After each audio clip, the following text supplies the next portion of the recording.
ഒരിക്കൽ ഒരു ആനയും ഒരു നായും ഒരേ സമയം ഗർഭിണികളായി. 3 മാസം കഴിഞ്ഞപ്പോൾ നായ 6 പട്ടിക്കുട്ടികൾക്ക് ജന്മം നൽകി. 6 മാസം കഴിഞ്ഞ് നായ വീണ്ടും ഗർഭിണിയായി. 9 മാസമായപ്പോൾ വീണ്ടും 5 നായ്ക്കുട്ടികൾക്ക് ജന്മം നൽകി. വീണ്ടും നായ ഒരിക്കൽ കൂടെ ഗർഭം നൽകി മക്കളെ പ്രസവിച്ചു. അങ്ങനെ കുട്ടികളുമൊത്തുള്ള സന്തോഷ ജീവിതം നായ നയിക്കുന്നു. 18-ാം മാസം നായ ഗർഭിണിയായ ആനയുടെ അടുത്ത് ചെന്ന് ഇങ്ങനെ ചോദിച്ചു, നിനക്കുറപ്പുണ്ടോ നീ ഗർഭിണിയാണെന്ന്? ഞാൻ 2 പേരും ഒരുമിച്ചല്ലേ ഗർഭം ധരിച്ചത്? ഞാനിപ്പോൾ 3 പ്രാവശ്യം ഗർഭിണിയായി. 15-ലധികം കുഞ്ഞുങ്ങൾ എനിക്കുണ്ടായി. ആ കുഞ്ഞുങ്ങളെല്ലാം വലിയ നായ്ക്കളായി വളർന്നു കഴിഞ്ഞു. നീ ഇപ്പോഴും ഗർഭിണി, ശരിക്കും നിനക്ക് എന്തു പറ്റി?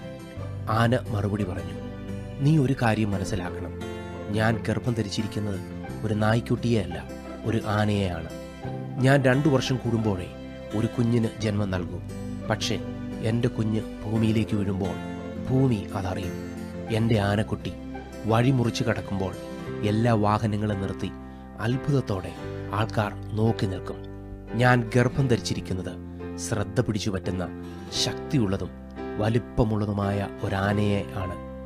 മറ്റുള്ളവർ അവരുടെ വിജയം കൈവരിക്കുമ്പോൾ നിന്റെ വിശ്വാസവും പ്രതീക്ഷയും നഷ്ടപ്പെടരുത്. അവരുടെ ഫലവും നേട്ടങ്ങളും നിന്നിൽ അസൂയ ഉണ്ടാക്കരുത്. നിന്റെ വിജയം നീ കൈവരിച്ചില്ലെങ്കിൽ അധൈര്യപ്പെടരുത്. നിന്നോട് തന്നെ പറയൂ, എൻ്റെ സമയം വരുന്നതേയുള്ളൂ. അത് ഭൂമിയിൽ പതിക്കുമ്പോൾ ആളുകൾ ആദരവോടെ നോക്കി നിൽക്കും. ഒരു സ്ത്രീ തൻ്റെ കുഞ്ഞിനെ മറക്കുമോ?